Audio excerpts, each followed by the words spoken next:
General Motors infamously killed its first electric car, the EV1, having realized that America in the mid-1990s was not ready for an electron-fueled future. 2 decades on, the Chevrolet Bolt arrives not as atonement for the entirely rational decision to euthanize its forebear, but rather as an acknowledgement that the world has changed. It's a change that the Bolt is leading. No, it doesn't entirely answer the criticisms most commonly leveled at EVs, that they cost too much and can't go far enough on a charge.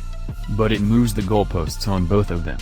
In the US, the Bolt costs just under $30,000, £24,350 at current exchange rates, once a $7,500 federal tax credit is applied against it. That's cheaper than the BMW i3 but more expensive than the Nissan Leaf, yet the Chevrolet offers a huge increase in range compared with either, with an official EPA rating of 238 miles.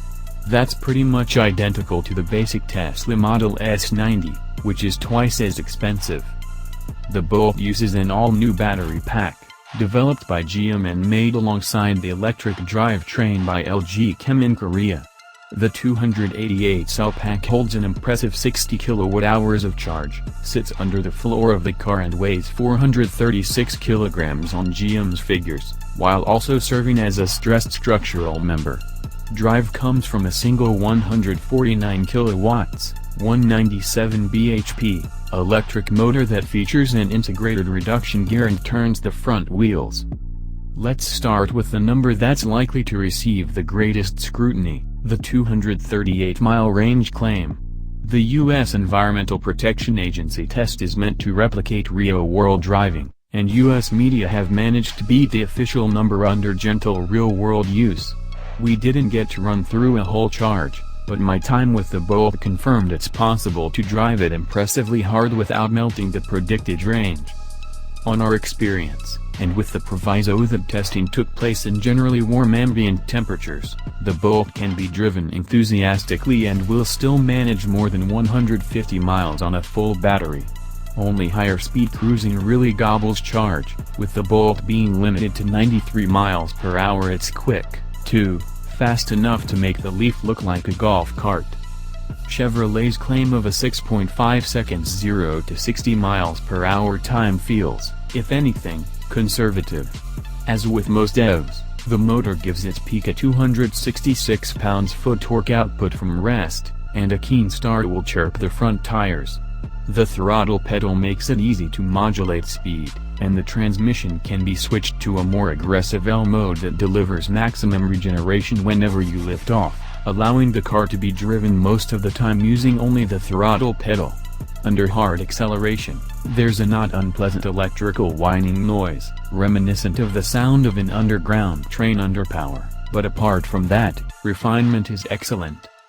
Handling is competent but lacks any real engagement, with no real sensation getting past the low gearing and springy feeling power assistance of the steering. The Bolt's suspension does a good job of keeping its considerable mass in check on everything but the roughest roads, but you feel the car's 1,624 kilograms weight when asking it to change direction quickly. Michelin Nika tires have been chosen for low rolling resistance rather than outright cornering power, and the lateral limits are low, with excess speed generating copious understeer.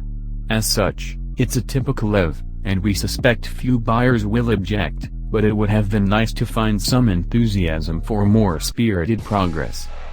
The cabin features various familiar bits of GM switchgear and has materials that seem to have been selected for toughness and durability rather than upmarket vibes. There's a TFT instrument cluster that displays both minimum and maximum projected range numbers, depending on how the car is being driven. The central 10.2-inch touchscreen works well and has been given a redesigned interface to distinguish it from the other GM North American offerings that share the same system. The only sizable disappointment is with the Bolt's styling. To European eyes, it looks like a slightly blinged-up version of a Meriva. We know the same battery pack and powertrain will underpin various other models. It's surprising that GM didn't choose to offer it as a more desirable crossover first. It's bigger inside than it looks, with decent room for rear seat occupants, although with a roofline that taller passengers will find too low. and a decent 481-liter boot capacity on US testing methodology. The size of the battery pack does knock recharging times, with Chevrolet saying it will take 10 hours to replenish it from empty using a 240 volts, 32A Level 2 charger. A fast charging port is being sold as an optional extra, that will be able to add around 90 miles of range and 30 minutes of charging from a compatible outlet. There's a problem here, one that effectively negates GM's claim to have created an EV for the world.